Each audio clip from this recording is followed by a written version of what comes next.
in this video, we're going to cover up the teaching aptitude unit, in which the most important concept, which is called learning cycle, we are going to cover it. Before that, I would like to tell you that I have also created a Telegram channel, which is UGC Net Commerce by Anushka Garg. Do subscribe my video if you like it. Also join this channel and get the more updates. So let's get started. So, just a minute.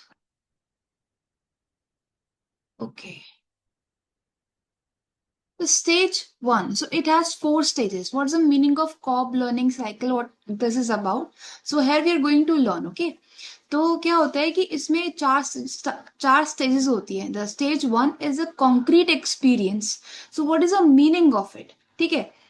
यहाँ पे क्या होता है कि एक learner जो है एक डायरेक्टली एक चीज एक्सपीरियंस कर रहा है. जैसे कोई भी चीजें, बहुत सारी चीजें होती हैं, राइट. बहुत सारे एक्सपीरियंसेस होते हैं हमारे लाइफ में. उस पर्टिकुलर एक्सपीरियंस को डायरेक्टली जब हम लोग एक्सपीरियंस कर रहे हैं, मतलब वो चीज हमारे सामने हो रही है, तो उस चीज को हम क्या बोलेंगे? Concrete experience. जैसे here the learner does something और experiences something directly. ठीक है. तो इसमें क्या हो रहा है कि जैसे मैं आपको एग्जांपल देती हूँ कि मुझे ना टीचिंग एप्टीट्यूड के मैंने पहली बार कोई पीवाईक्यू सॉल्व किया. तो वो एक एक नया एक्सपीरियंस है मेरी लाइफ में कि मैंने पीवाईक्यू सॉल्व किए. मैंने अब तक कॉन्सेप्ट लर्न किए थे, पर अब मैंने क्या किया, उसके रिगार्डिंग पीवाईक्यू सॉल्व किया. तो एक नया एक्सपीरियंस है. तो उसे मैं क्या बोलूंगी? Concrete experience. Okay, so here the learner does something or experiences something directly. Okay, so learning हो रही है वो एक्शन के थ्रू बिगिन हो रही है. तो यहाँ पे मैंने एक एग्जांपल दिया कि मैंने पीवाईक्यू सॉल्व किया, तो उस क्वेश्चन को मैं फेस कर रही हूँ, तो वो क्या, एक एक्सपीरियंस है, नया एक्सपीरियंस जो मैं गेन कर रही हूँ. सेकेंड जो स्टेज आती है वो आती है रिफ्लेक्टिव ऑब्जर्वेशन. अब इसका मतलब क्या होता है? सिंपली एक वर्ड का मतलब क्या होता है? किसी भी चीज पर हम एक अ, किसी भी चीज पर हमने जो करी है, हमने उसमें क्या क्या मिस्टेक्स करी है, क्या कहाँ कहाँ हम गलत थे, कहाँ कहाँ हम सही थे, कहाँ कहाँ क्या क्या गैप रह गया. ठीक है. इन चीजों पर हम जब सोचते हैं कि हाँ मेरे से ये गलती हो गई, मैंने जब पीवाईक्यू सॉल्व किया तो मुझे ये चीज का ध्यान रखना चाहिए था, ये कॉन्सेप्ट का ध्यान रखना चाहिए था, मुझे ये थ्योरी को अच्छे से समझना चाहिए था, यहाँ पे ये गैप रह गया. तो वो क्या कर रही हूँ? मैं ये सोच रही हूँ कि अ, अ, क्या सही था, क्या गलत था. It is about thinking and observing.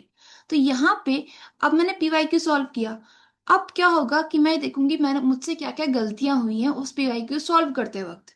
कहाँ पे मुझे एलिमिनेशन मेथड यूज करना चाहिए था कि तो मेरा पीवाईक्यू जल्दी सॉल्व होता.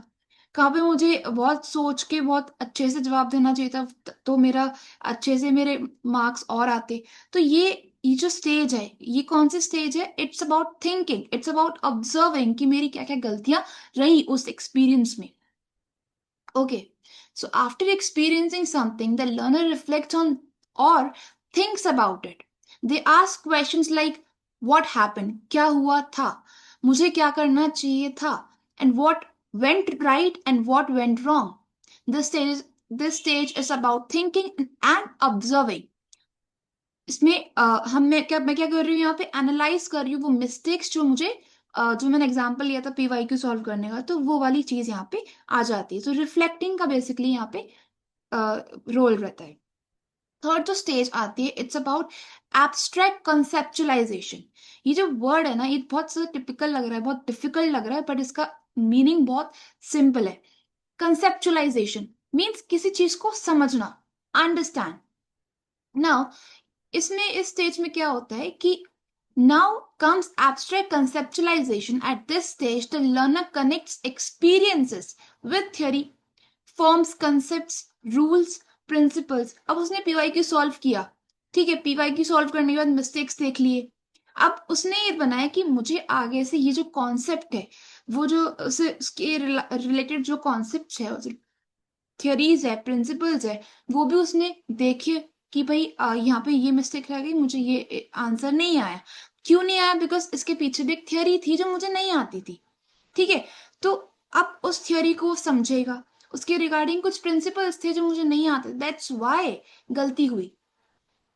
तो यहाँ पे क्या हो रहा है कि जो प्रिंसिपल्स और थ्योरीज मुझे नहीं आते थे, मैंने उन्हें लर्न करना शुरू कर दिया, अंडरस्टैंड करना शुरू कर दिया। तो यहाँ पे learning becomes theoretical and logical. Okay, वो कॉन्सेप्ट्स और थ्योरीज को लर्न करना शुरू कर दिया, अंडरस्टैंड करना शुरू कर दिया। सो अब इसे क्या बोलेंगे आप? Abstract conceptualisation. ठीक है, this is the understand stage. Okay, जो फोर्थ स्टेज आती, it's about active experimentation. Now what is it? इसका सिंपली मीनिंग होता है कि अब जो मैंने कॉन्सेप्ट सीखा है, उस कॉन्सेप्ट को अप्लाई करना है मुझे। तो अब मैं क्या करूंगी?